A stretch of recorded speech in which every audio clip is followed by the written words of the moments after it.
मालती जी आंगन में बैठकर मटर छील रही थी। तभी उनकी ननद उनके पास आई। वह उसी मोहल्ले में दूसरे छोर पर रहती थी। वह कहने लगी, मालती, तुम्हें तो पता ही है कि बिटिया का ब्याह तय हो गया है। सुनो ना, मुझे तुमसे बहुत जरूरी बात करनी है। मालती जी कहने लगी, हाँ दीदी कहिए, क्या बात है। तो वो कहने लगी, मुझे अपनी बेटी की शादी में हमारे खानदानी कंगन है ना, वैसे ही कंगन बनवा कर देने हैं। तुम जरा बहू को बोल दो ना, वह कंगन निकाल कर ले आए।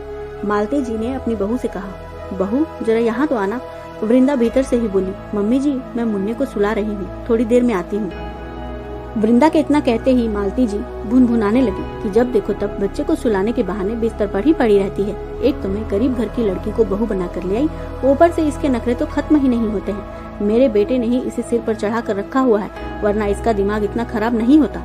उनकी ननद कहने लगी, मुझे घर पर बहुत सारे काम हैं, तुम वो कंगन निकलवा कर रखना, मैं शाम को आकर ले जाऊंगी। मालती जी ने कहा, ठीक है दीदी, आप शाम को आ जाइएगा।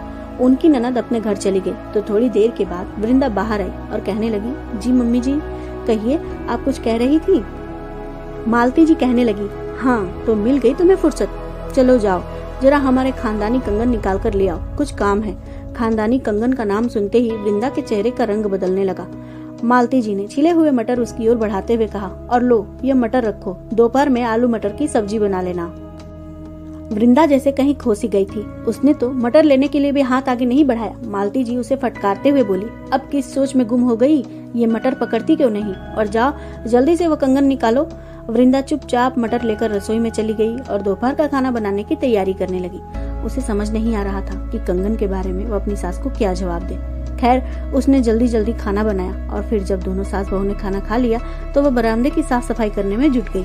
बरामदे में उसकी ननद निहारिका छोटे बच्चों को ट्यूशन पढ़ाती थी। उसकी ननद निहारिका का ससुराल 20 मिनट की दूरी पर ही था। उसके ससुराल में केवल उसके पति ही थे। उसके सास ससुर का देहांत हो चुका था। उसके ससुराल वाले इलाके में ज्यादा बच्चे नहीं थे और निहारिका शादी से पहले भी यहाँ पर छोटे बच्चों को ट्यूशन पढ़ाया करती थी, इसलिए वह अभी भी रोज शाम को यहीं पर आकर ट्यूशन पढ़ा दिया करती थी। इससे उसकी थोड़ी आमदनी भी हो जाती थी। बहू को साफ सफाई करते हुए देखकर मालती जी कहने लगी, अरे बहू तुमने वह कंगन निकाले या नहीं। कंगन का नाम सुनते ही फिर से वृंदा के हाथ रुक गए। मालती जी ने गौर से उसके चेहरे की ओर देखते हुए कहा, क्या हुआ बहू, जब से मैंने तुमसे कंगन के बारे में बात की है तब से देख रही हूँ कि तुम एकदम खामोश हो गई हो। तुमने वह कंगन निकाले या नहीं। वृंदा धीरे से बोली, मम्मी जी वह कंगन तो मेरे पास नहीं है। यह सुनते ही मालती जी भड़क गई और कहने लगी, तुम्हारा दिमाग खराब हो गया है क्या, वो हमारे खानदानी कंगन है। उसके अलावा हम कोई बहुत बड़े लखपति लोग नहीं हैं। हमारे पास कोई और गहने भी नहीं हैं। कितने शौक से मैंने तुम्हें वो कंगन दिए थे, आखिर तुमने उन कंगनों का क्या किया। पिछले महीने तुम्हारी बहन की शादी थी और तुम्हें अपने माता पिता की मदद भी करनी थी।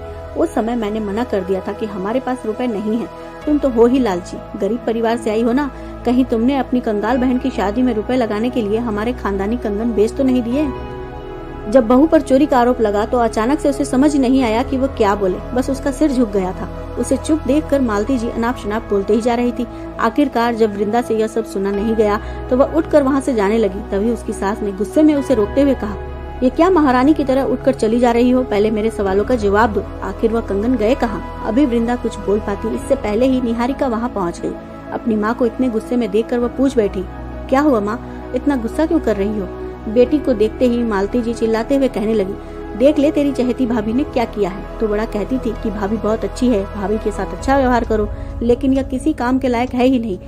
एक खानदानी कंगन तक संभाल कर नहीं रख पाई। पता नहीं इसने उन कंगनों का क्या किया होगा। आज तेरी बुआ ने वह कंगन निकालने के लिए कहा क्योंकि उन्हें अपनी बेटी की शादी में वैसे ही कंगन देने हैं, लेकिन तेरी भाभी के पास तो वह कंगन है ही नहीं। जरा पूछना अपनी भाभी से, वह कंगन बेचकर खा गई या अपनी बहन की शादी में दे आई। मुझे तो कुछ समझ नहीं आ रहा है।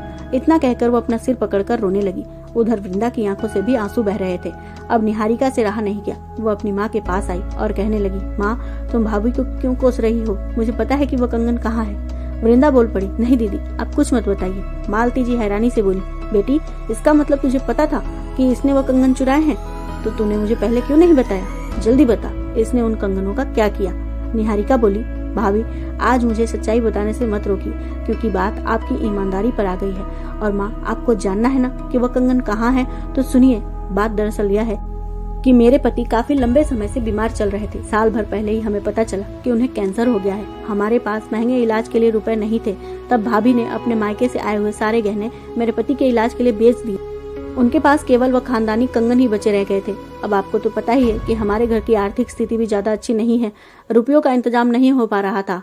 मेरे भी सारी गहने मेरी सास की बीमारी के समय बिक चुके थे। ऐसे समय में भाभी ने हमारी मदद की, फिर भी रुपए कम पड़ रहे थे तो आखिरकार भाभी ने अपने खानदानी कंगन भी मेरे लिए बेच दिए। मुझे तो यह बात पता भी नहीं थी, लेकिन एक दिन भैया ने मुझे बातों ही बातों में बताया था कि भाभी ने वह कंगन बेच दिए हैं। मैंने उसी दिन भाभी को फोन करके कहा था कि आपको कम से कम वह कंगन नहीं बेचना चाहिए था। तब जानती हो भाभी ने क्या कहा था?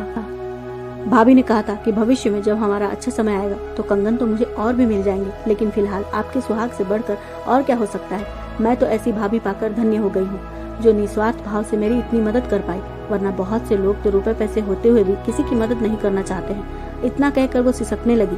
अब मालती जी की बोलती बंद हो चुकी थी। बहू के प्रति उनका नजरिया ही बदल गया था। वह धीरे से अपनी बहू के पास आई। उन्होंने रोती हुई वृंदा के सिर पर हाथ फेरते हुए कहा, बहू मुझे माफ कर देना, मैंने तुम पर चोरी का इल्जाम लगाया, लेकिन तुम तो मेरी ही बेटी के सुहाग के लिए सब कर रही थी। तुमने मुझे यह सब क्यों नहीं बताया? वृंदा कहने लगी, मम्मी जी आपकी तबीयत भी ठीक नहीं रहती है। ऐसे समय में आप अनुराग जी की तबीयत के बारे में सुनती तो पता नहीं आप यह सब सहन कर पाती या नहीं, इसलिए हमने यह बात आपसे नहीं बताई।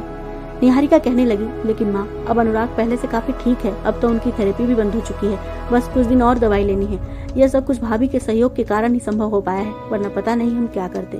भाभी ने मुश्किल समय में हमारा साथ दिया, तभी तो मुश्किल समय गुजर गया, वरना जिंदगी में जब तूफान आते हैं तो बहुत कुछ तहस नहस करके बढ़ जाते हैं, लेकिन जब अपनों का साथ होता है तो यह तूफान हमारा कुछ नहीं बिगाड़ सकते, क्योंकि अपने हमारा हाथ मजबूती से थामे रहते हैं। मालती जी ने अपनी बेटी और बहू दोनों को गले से लगा लिया। आज उन्हें इस बात का सुकून था कि वह रहे या ना रहे, लेकिन उनकी बहू और बेटी के बीच मधुर संबंध हमेशा बने रहेंगे और उनकी बेटी का मायका भी हमेशा सही सलामत रहेगा। दोस्तों, रिश्ते हमारे जीवन की अनमोल पूंजी होते हैं, इसलिए बिना सच्चाई जाने किसी पर भी कोई आरोप नहीं लगाना चाहिए। अपने शब्दों को बहुत ही सोच समझ कर प्रयोग करना चाहिए, क्योंकि बोले गए शब्द एक ऐसी चीज है जो किसी की जिंदगी बना भी सकते हैं और बिगाड़ भी सकते हैं। इसलिए अपने शब्दों का चुनाव बहुत सोच समझकर करना चाहिए। और कोई भी गहने, खानदानी जेवर या रुपए पैसे किसी की जान से बढ़कर नहीं होते हैं। इसलिए जब अपनों पर मुसीबत आती है तो भौतिक वस्तुओं के बारे में ना सोचकर इंसान की जान के बारे में सोचना चाहिए, और हमें अपनों की मदद जरूर करनी चाहिए, क्योंकि भौतिक वस्तुएं तो मेहनत करके दोबारा हासिल की जा सकती हैं, लेकिन अगर कोई इंसान इस दुनिया से चला जाता है तो लाखों रुपए खर्च करने के बाद भी वह वापस नहीं आ पाता।